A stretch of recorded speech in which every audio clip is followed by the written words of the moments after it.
Assalamualaikum warahmatullahi wabarakatuh. Kami dari kelompok 10 akan menyampaikan materi tentang Al-Quran Kitabku. Langsung saja. Materi yang pertama, saya akan menyampaikan mengenai ayat dan hadis tentang Al-Quran Kitabku. Al-Quran merupakan salah satu kitab suci yang diturunkan oleh Allah Subhanahu wa taala kepada Nabi Muhammad SAW melalui perantara malaikat Jibril. Dan adapun ayat dan hadis yang menjelaskan mengenai tentang Al-Quran, di antaranya yang saya ambil adalah pada Quran Surat Al-Qadr ayat 1-5. Bunyinya, Bismillahirrahmanirrahim. Inna anzalnahu fi lailatul qadr wa ma adraka ma lailatul qadr. Lailatul qadri khairum min alfi syahr. Tanazzalul malaikatu warruhu fiha biidzni rabbihim min kulli amr. Salamun hiya hatta matla'il fajr. Artinya, sesungguhnya kami telah menurunkan Al-Quran pada malam kemuliaan. Dan tahukah kamu apakah malam kemuliaan itu? Nah, malam kemuliaan itu lebih baik dari 1000 bulan. Pada malam itu, turun malaikat-malaikat dan malaikat Jibril dengan izin Tuhannya untuk mengatur segala urusan. Malam itu penuh kesejahteraan sampai terbit fajar. Sedikit syarah atau penjelasan dari Quran Surat Al-Qadr, yakni Lailatul Qadr merupakan malam yang sangat ditunggu-tunggu oleh kaum muslimin. Di dalam Al-Quran terdapat ayat yang jelas bahwa salah satu malam yang ada pada bulan Ramadan. Karena pada malam itulah Al-Quran diturunkan oleh Allah pada bulan tersebut, sehingga banyak beragam penafsiran yang dilakukan oleh para mufassirin. Ibnu Katsir dalam hal ini menjelaskan bahwa Allah Subhanahu wa taala menurunkan Al-Quran pada malam Lailatul Qadar, mendefinisikan bahwa Lailatul Qadar adalah malam yang penuh sangat dengan keberkahan. Selanjutnya, keterangan mengenai tentang turunnya Al-Quran ini juga terdapat pada Quran Surat Al-Isra, karena surat ini untuk menunjuki manusia ke tujuan yang paling utama dan jalan yang paling lurus. Terdapat pada Quran Surat Al-Isra ayat 9 yang berbunyi, Bismillahirrahmanirrahim. Inna hadzal Qur'ana yahdi lillati hiya aqwam yubashshirul mu'minin wa yubashshirul mu'minina alladziina ya'maluna shalihati anna lahum ajran kabira. Yang artinya, sungguh Al-Quran ini memberi petunjuk ke jalan yang paling lurus dan memberi kabar gembira kepada orang mukmin yang mengerjakan kebaikan, bahwa mereka akan mendapat pahala yang besar.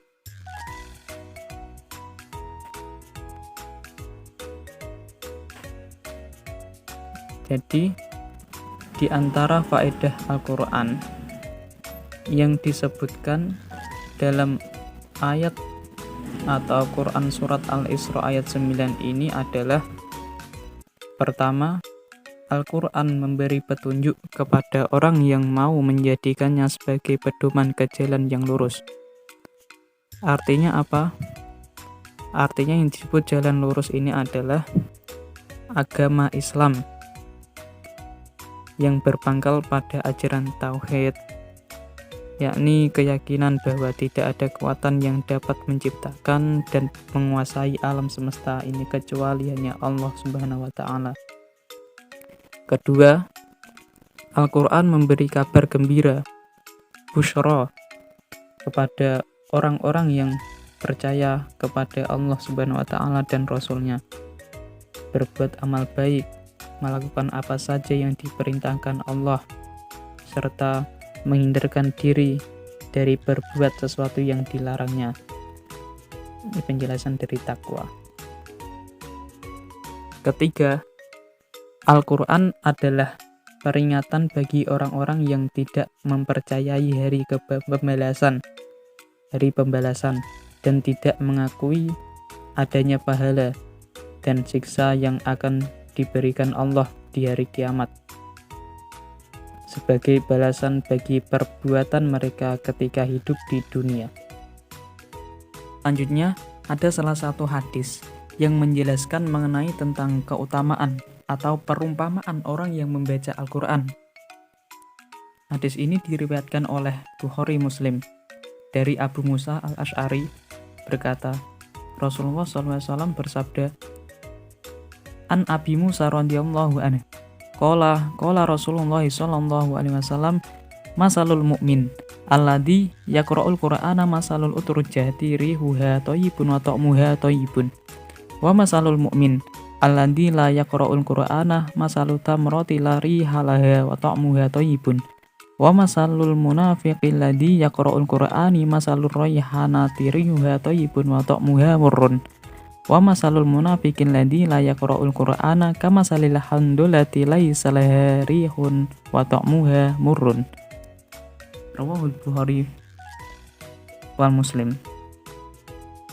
Yang artinya, perumpamaan orang mukmin yang membaca Al-Quran itu bagaikan jeruk limau, harum baunya dan enak rasanya. Dan perumpamaan orang mukmin yang tidak membaca Al-Quran itu bagaikan buah kurma, tidak ada baunya namun enak rasanya. Dan perumpamaan orang munafik yang membaca Al-Quran itu bagaikan buah raihanah, harum baunya tapi pahit rasanya. Dan orang munafik yang tidak membaca Al-Quran itu bagaikan buah hanzolah, tidak ada baunya dan pahit rasanya.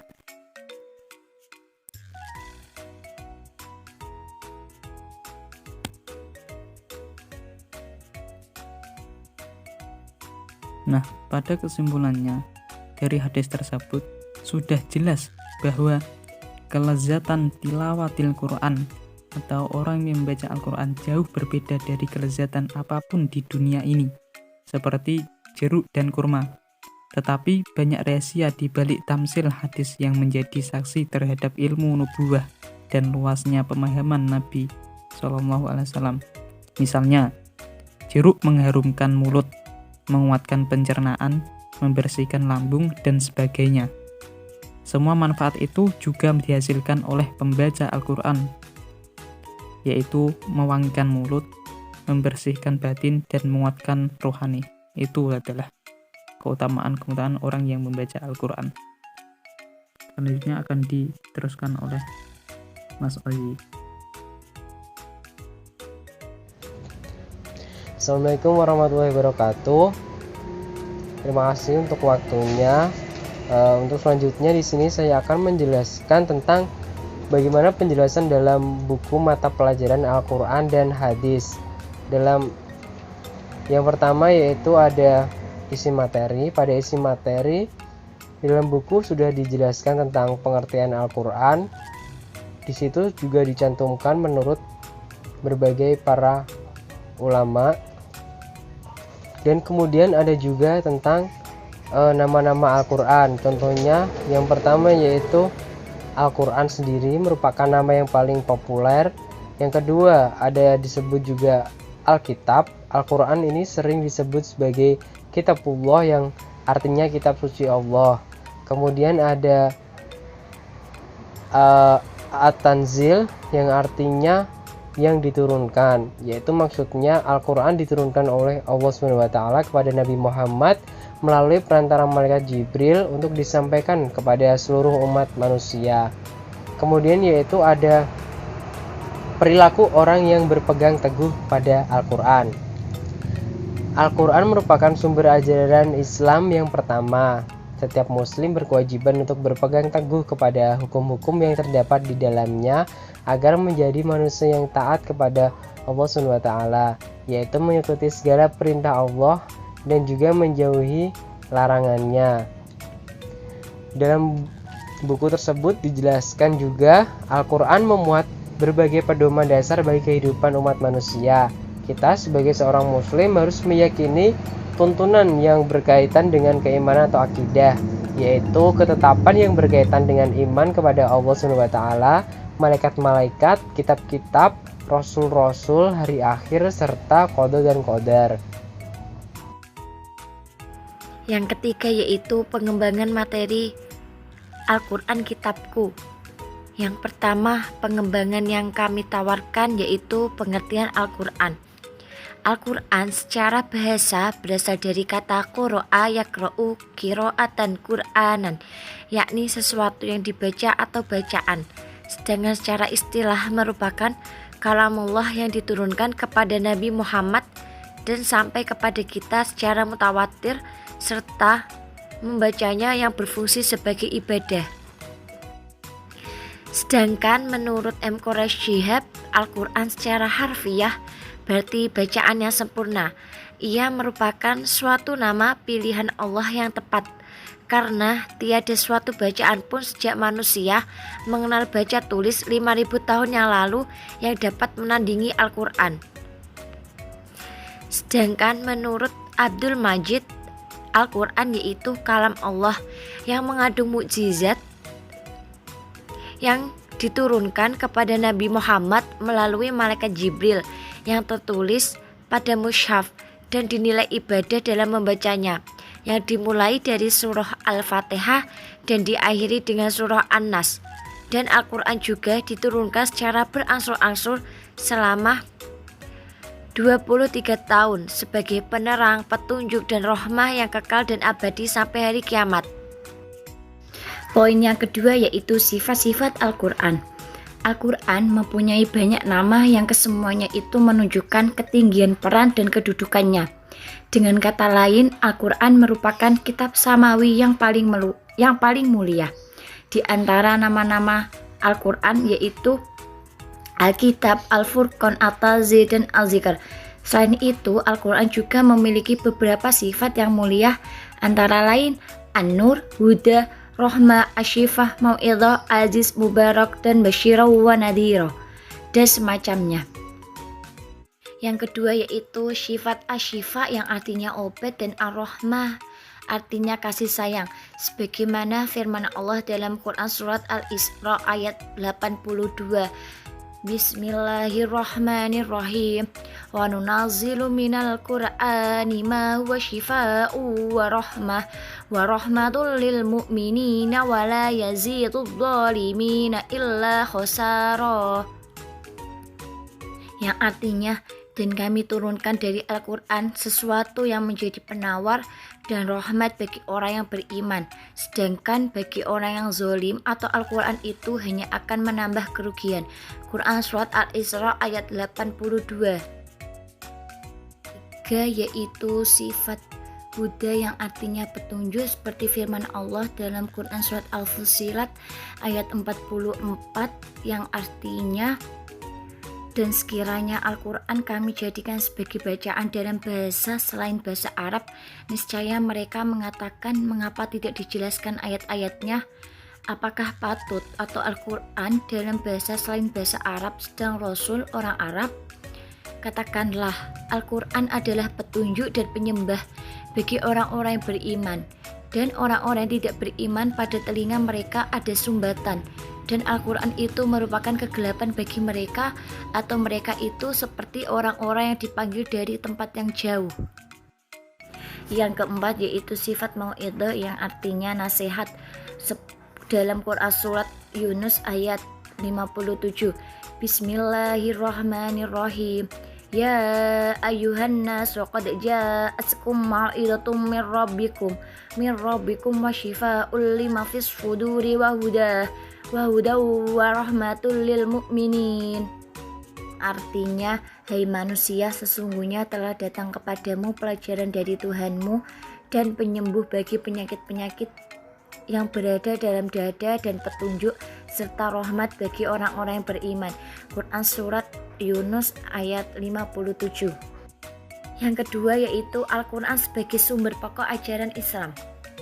Salah satu fungsi penting Al-Quran lainnya yaitu sebagai sumber pokok ajaran Islam. Ajaran Islam yang bersumber dari Al-Quran mutlak kebenarannya dan ajaran yang paling sempurna. Ajaran Al-Quran di samping membenarkan ajaran-ajaran kitab suci sebelumnya, juga menyempurnakan ajaran kitab-kitab sebelumnya. Al-Quran berisi tentang pokok-pokok atau dasar-dasar ajaran Islam yang berkenaan dengan masalah ketauhidan, ibadah, akhlak, hukum, dan segala hal yang dibutuhkan manusia dalam kehidupannya. Quran Surat An-Nisa ayat 105